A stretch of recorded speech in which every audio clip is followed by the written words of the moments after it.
लेकिन सर चुनौती तो सिंक्रोनाइजेशन की है।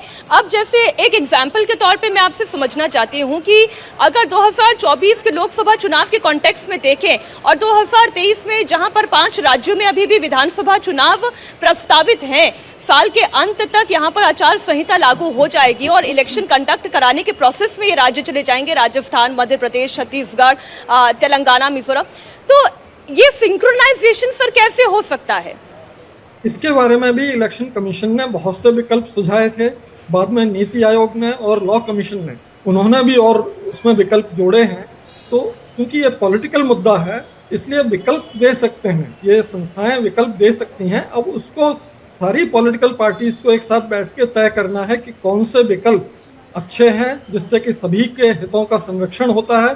जैसे एक उदाहरण के लिए मैं आपको बताऊं, इलेक्शन कमीशन ने यह सुझाया था कि सभी विधानसभाओं को लोकसभा के साथ सिंक्रोनाइजेशन में लाने के लिए जिनकी अवधि 2.5 साल से ज़्यादा पूरी हो चुकी है उनको अर्ली डिसॉल्व किया जा सकता है टू बिगिन विद, या जिनकी अवधि 2.5 साल से कम है उन्हें जारी रखा जा सकता है और बाद में एक्सटेंड करके उनको सिंक्रोनाइजेशन में लाया जा सकता है।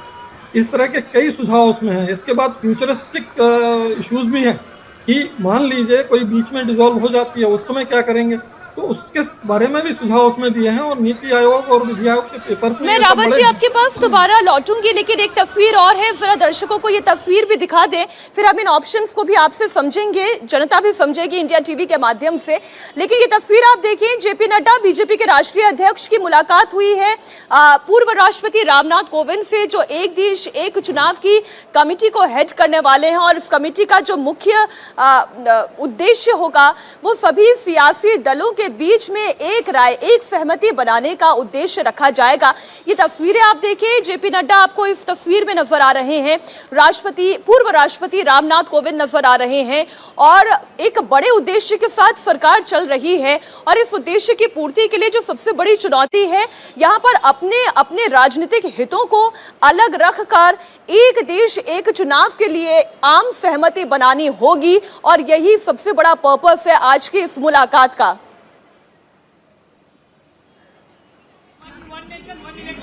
और इस वक्त ममता बनर्जी क्या कह रही है वो भी आपको सुनाते हैं। इंडिया अलायंस की मीटिंग में अंदर जाने से पहले उनका रिएक्शन। चलिए हम दोबारा जाएंगे, क्या कहा ममता बनर्जी ने वो आपको बताएंगे। लेकिन देवेंद्र आप भी कुछ सवाल पूछना चाह रहे थे, मेरे तो आपसे इतने सारे सवाल है। बहरहाल over to you. OP Rao ji, आपको क्या लगता है कि जैसे अगले साल लोकसभा चुनाव के साथ राज्यों के चुनाव कराए जा सकते हैं, मैं सिर्फ फिजिबिलिटी की बात कर रहा हूँ, पॉलिटिकल एस्पेक्ट की बात नहीं कर रहा हूँ, क्या चुनाव आयोग के लिए ऐसा कराना संभव होगा कि एक साथ राज्यों के चुनाव, लोकसभा के चुनाव करा ले? कम से कम सारे राज्य तो नहीं तो कम से कम अधिकांश राज्य।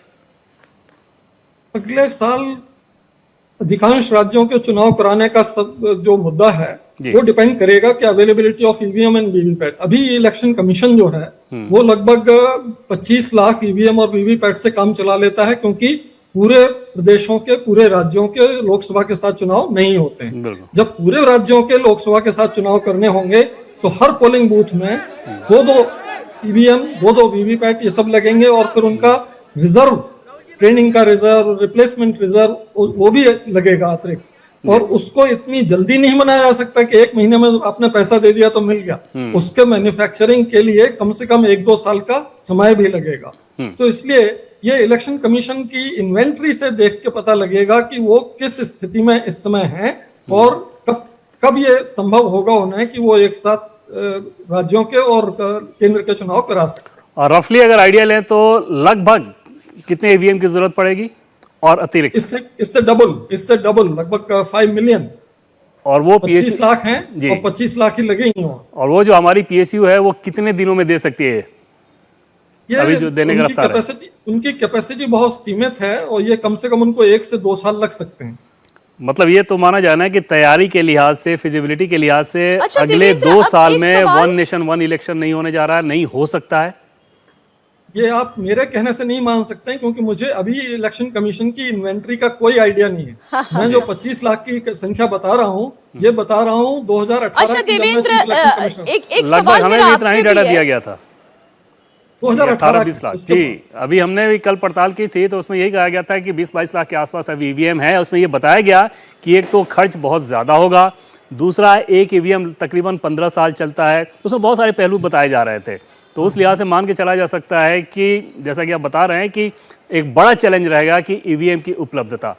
Meenakshi, correct EVM VVPAT most important factor हाँ है। देवेंद्र, मेरा सवाल अब आपसे है जी जी देवेंद्र, पहले हम इस कॉन्सेप्ट को समझ लें कि ये इलेक्शन अगर करवाती है सरकार तो ये होगा कैसे।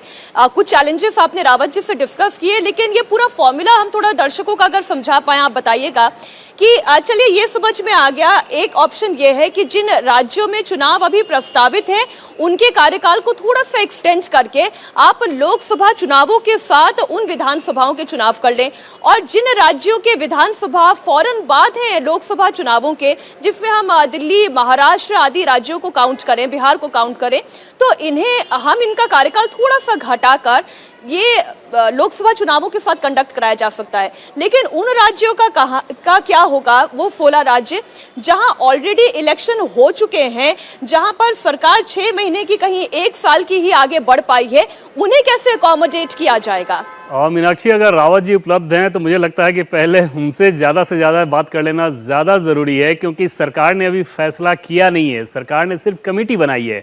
तो इसके पहले चुनाव आयोग में क्योंकि रावत जी रहे हुए हैं तो ये ज़्यादा बेहतर तरीके से हमें समझा सकते हैं। मीनाक्षी ने जो सवाल किया रावत जी, क्या आपको लगता है कि 2 फेज में अगर इस चीज़ को किया जाए, वो एक संभावना हो सकती है कि 2 साल बाद एक बार कराया जाए, फिर उसके बाद अगले 2 साल या 2.5 साल बाद?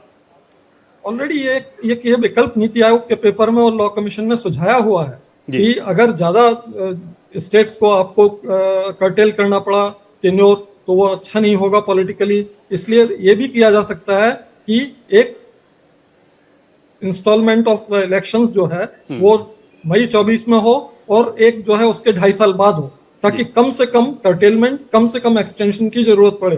ये विकल्प उन्होंने भी सुझाया है इसमें।